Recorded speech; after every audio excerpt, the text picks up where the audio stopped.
హైదరాబాద్ నగరంలో ఇవాళ ఇప్పటి వరకు కూడా కాంగ్రెస్ ప్రభుత్వం ఒక్క ఇంద్రమ్మ ఇల్లును నిర్మాణం చేయలేదు.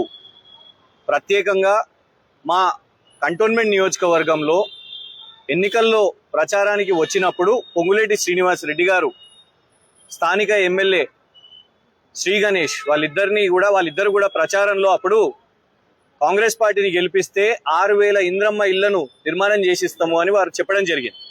అంతేకాకుండా గత సంవత్సరం 12 ఆగస్టు 2025న కాంగ్రెస్ ఎమ్మెల్యే కంటోన్మెంట్ నుంచి వారు వెళ్ళి మరి ఇళ్ల శాఖ మంత్రి పొంగులేటి శ్రీనివాస్ రెడ్డి గారిని అక్కడ బోయిన్పల్లి మార్కెట్ పక్కన 8 ఎకరాల ఏదైతే జాగా ఉన్నదో అక్కడ ఈ 6,000 ఇంద్రమ్మ ఇళ్లను నిర్మాణం చేస్తాము అనేసి వాళ్ళు ప్రతిపాదించారు.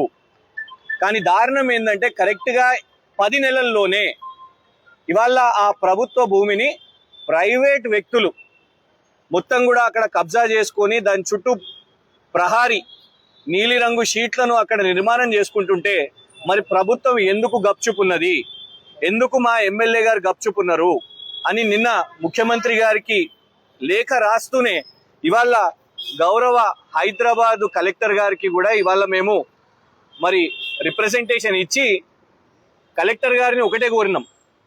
ప్రభుత్వ భూమి 6,000 ఇంద్రమ్మ ఇల్లు కంటోన్మెంట్ అక్కడ ఉన్న పేద ప్రజలకు వాళ్లకు మీరు నిర్మాణం చేయడానికి ఆ భూమి కోసం దయచేసి మీరు కొట్లాడాల్సిన అవసరం ఉన్నది, మీరు ఛాలెంజ్ చేయాల్సిన అవసరం ఉన్నది.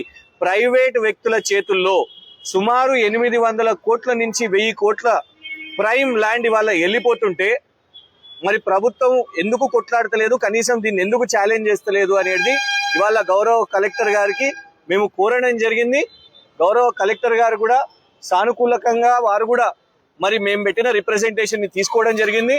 75 నుంచి 1975 నుంచి ఆంధ్రప్రదేశ్ ల్యాండ్ గ్రాబింగ్ యాక్ట్ లో భాగంగా అక్కడ ఎవ్వరు ప్రైవేట్ వ్యక్తులు ప్రయత్నం చేసినా 75లో 76లో 88లో వాళ్లకు నోటీసులు ఇవ్వడం జరిగింది. అక్కడ షెడ్లు వేసుకుంటే తీసేయడం జరిగింది.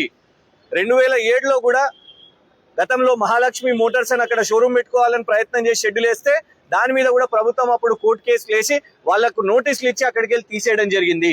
2009లో అప్పటి హైదరాబాద్ కలెక్టర్ నవీన్ మిట్టల్ గారు ప్రైవేట్ వ్యక్తులకు కొంచెం సపోర్ట్ చేస్తున్నారు అని అన్నప్పుడు అప్పటి కాంగ్రెస్ ప్రభుత్వమే తనపై విచారణ చేపట్టాలని ఆదేశించింది. మరి ఇవాళ కాంగ్రెస్ ప్రభుత్వానికి ఏమైంది? ఆనాడు కాంగ్రెస్ ప్రభుత్వమే 2013లో CCLA హర్ప్రీత్ సింగ్ గారు కనీసం బౌండరీలు లేవు, ఈ సర్వే నంబర్స్ డిస్ప్యూట్స్ ఉన్నాయి అని కంటోన్మెంట్ బోర్డు కూడా ఎలాంటి అనుమతులు ఇవ్వద్దు అని చెప్పినప్పుడు ఇవాళ కూడా MRO గారి దగ్గర మేము MRO గారిని కూడా అడుగుతున్నాం. అక్కడ MRO గారిని దీని మీద నిజానిజాలు బయట పెట్టాల్సిన అవసరం ఉన్నది. ప్రభుత్వం ఈ భూమి కోసం కొట్లాడాలి, 6,000 ఇంద్రమ్మ ఇళ్ల కోసం కొట్లాడాలి. ఇలాగే గప్చుప్ ఉంటే ప్రభుత్వం మరి ప్రభుత్వానికి చెందిన పెద్దలు దీని వెనుక ఉన్నారు అని డెఫినెట్ గా అనుమానం వస్తుంది. ఇవాళ నియోజకవర్గం మొత్తం కూడా ఎమ్మెల్యే శ్రీ గణేష్ 5 కోట్ల ముడుపులు ముట్టినాయి. అందుకే సంవత్సరం ముందు 6,000 ఇంద్రమ్మ ఇళ్ళని మంత్రి దగ్గరకు పోయినాయనే ఇవాళ ఒక్క మాట కూడా మాట్లాడతలేడు. అక్కడ డైరెక్ట్ గా 100 మంది గుండాలు అక్కడ నిలబడి స్థానికుల మీద దాడులు చేసిన విజువల్స్ కూడా ఇవాళ మీడియాకు వచ్చినాయి.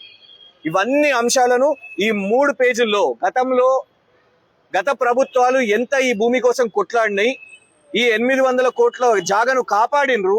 కానీ ఇప్పుడు 2026లో మరి అలా ప్రైవేట్ వ్యక్తులు వస్తుంటే ఎందుకు కాపాడతలేదు ప్రభుత్వం? దీని మీద ఛాలెంజ్ చేయాలి, కొట్లాడాల్సిందిగా హైదరాబాద్ కలెక్టర్ గారిని BRS తరఫున మేము కోరడం జరిగింది.